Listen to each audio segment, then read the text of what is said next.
കണ്ണൂരിൽ നഴ്സുമാരുടെ സമരത്തിൽ ഇടപെടാനാകാത്തതിൽ ഡിവൈഎഫ്ഐയിൽ അമർഷം. CITU നിലപാടാണ് ഡിവൈഎഫ്ഐക്ക് വിനയായത്. നഴ്സുമാരുടെ വേതന പ്രശ്നം മാത്രമായി ഏറ്റെടുക്കാനാവില്ലെന്നും മൊത്തം ജീവനക്കാരുടെയും വേതനം വർദ്ധിപ്പിക്കണമെന്നുമായിരുന്നു CITU നിലപാട്. കണ്ണൂരിൽ 2 മാസമായി നടന്ന നഴ്സുമാരുടെ സമരം വലിയ ജനശ്രദ്ധ പിടിച്ചുപറ്റിയിരുന്നു. യൂത്ത് കോൺഗ്രസും യൂത്ത് ലീഗും AYFും എല്ലാം ശക്തമായി ഇടപെട്ട സമരത്തിൽ ഡിവൈഎഫ്ഐക്ക് ഒരു റോളും ഉണ്ടായിരുന്നില്ല. ഇത് മറ്റ് യുവജന സംഘടനകൾ ആയുധമാക്കുകയും ചെയ്തിരുന്നു. ഡിവൈഎഫ്ഐയിലും ഇത് ചർച്ചയായി. തുടർന്ന് കഴിഞ്ഞ ദിവസം സമരപന്തലിലെത്തി ഡിവൈഎഫ്ഐ നേതാക്കൾ നഴ്സുമാർക്ക് ഐക്യദാർഢ്യം പ്രഖ്യാപിക്കുന്ന സ്ഥിതിയും ഉണ്ടായി. പ്രതിപക്ഷ യുവജന സംഘടനയായിട്ടും ആ സമരം ഏറ്റെടുത്ത് മുന്നോട്ട് കൊണ്ടുപോകാൻ കഴിയാത്തതാണ് ഡിവൈഎഫ്ഐയിൽ അമർഷത്തിന് ഇടയാക്കിയത്. CITU നിലപാടാണ് ഈ വിഷയത്തിൽ CPM അനുകൂല സംഘടനകൾ പിന്മാറാൻ കാരണം.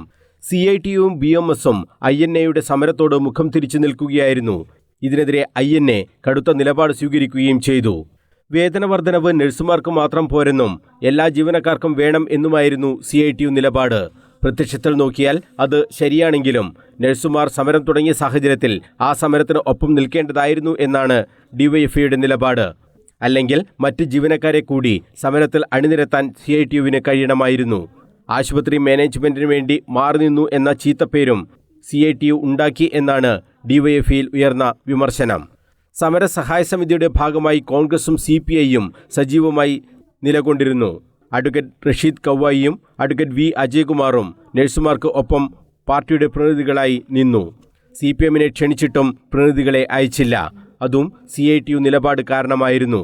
ജനാധിപത്യ മഹിളാ അസോസിയേഷനും അവസാന നിമിഷമാണ് സമരത്തെ പിന്തുണക്കാൻ കഴിഞ്ഞത്. ഈ സംഘടനകളെല്ലാം പഴിചാരുന്നത് CITUവിനെയാണ്. News bureau, Kannur.